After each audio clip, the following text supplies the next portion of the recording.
Good morning, everyone. Today we are going to discuss about tribal societies. Tribals, what are the problems that they have faced after the arrival of the Britishers, and how did the tribal movements happen? Let us learn about the tribals. This is grade 8, chapter 4, tribals, Dikkus, and the impact of the British. The chapter name is Tribals, Dikkus, and the Vision of the Golden Age. You can see on the picture, you can see the tribal societies, and on the left side of the screen, you can see Birsa Munda's statue. So what problems did Birsa set out to resolve? Who were the outsiders that is being referred to as Dikkus, and how did they enslave the region of, how did they enslave the people of the region? What was happening to the tribal people under the British? How did their lives change? So these are the important questions which we are going to address and understand in this chapter of tribals, Dikkus, and the vision of the Birsa Munda. Birsa belongs to a family which is known as Mundas, a tribal group that lived in the Chota Nagpur Plateau region. He was born in 1870. In 1895, people used to believe that Birsa Munda has some miraculous powers.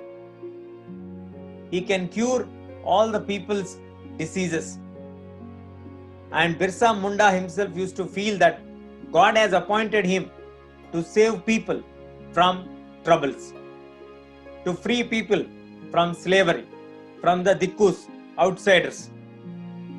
He was God. That's what the people used to believe. There were other tribal societies also during that time known as Santals and Orans. And all these tribal societies were facing problems under the British rule. So their familiar ways of life seemed to be disappearing. Their livelihood was under threat or were under threat, and their religion appeared to be in danger. So in this chapter, first we are going to look at how did the people feel about Birsa Munda. Who is Birsa Munda? Birsa Munda belongs to a tribal group of Mundas who lived in the Chota Nagpur Plateau region.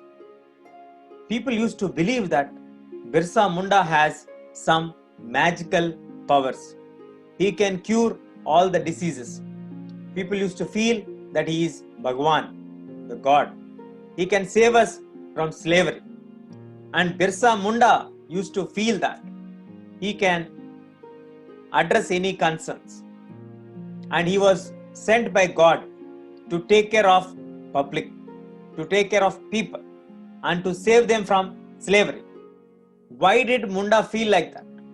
Because what the religion that they are practicing, that was in danger.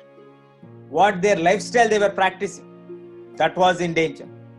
And whatever works they were doing, that were disappearing.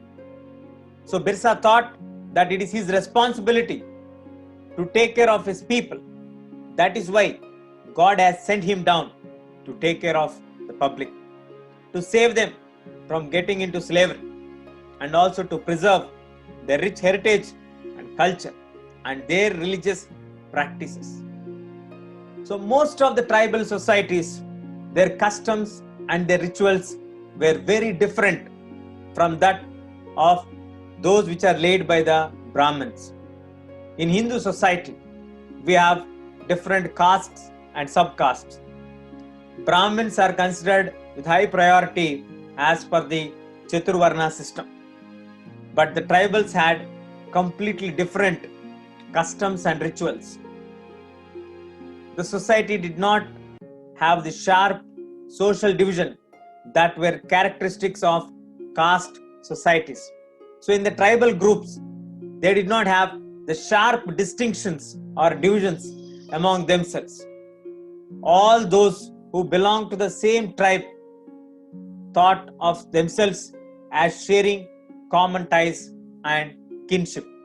However, this did not mean that there were no social and economic differences within the tribe. So now getting into the tribal societies. The tribal societies have different customs and rituals. They were different from the Brahmins' customs and culture. So here they are mentioning very clearly that the tribal societies are having different kinds of social divisions when compared to the caste-based societies. They don't have sharp social divisions like how the caste societies have, but they have different kinds of divisions, and they were not so watertight compartment divisions. They had a common sharing, common ties. At the same time, they also acknowledge that they have social and economic differences within the tribe or within the group.